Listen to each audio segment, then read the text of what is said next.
فرض نماز کے بعد سنت نہ پڑھیں تو کیا حکم ہے؟ کیا فرض نماز کے بعد سنت نہ پڑھنا گناہ ہے؟ وجاہت صاحب کراچی سے۔ جو سنت مؤکدہ ہیں نا، جیسے فجر سے پہلے کی 2 سنتیں، ظہر سے پہلے کی 4 اور ظہر کے بعد کی 2،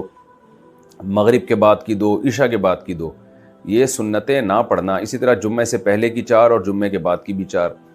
تو یہ شخص قابل ملامت ہے، اس کے بارے میں گناہ کا خطرہ ہے، کیونکہ یہ نبی صلی اللہ علیہ وسلم نے بہت پابندی سے پڑھی ہیں، اور فجر کی تو بہت ہی زیادہ تاکید ہے، تو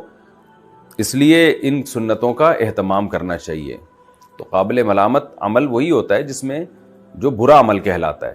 تو ایسے گناہ تو نہیں ہے کہ کوئی جیسے فرض چھوڑنے کا گناہ ملتا ہے، لیکن ایسا بھی نہیں ہے کہ عام نوافل کی طرح کوئی چھوڑ دے تو کوئی حرج ہی نہیں ہے، تو حرج ہے،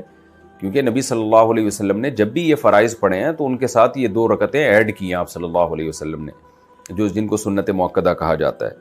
تو اس لیے اس کا اہتمام کرنا چاہیے۔ ہاں کبھی کبھار چھوٹ جائے، کبھی بہت تھکاوٹ ہو یا سفر میں ہو آپ اور ٹریولنگ کر رہے ہوں،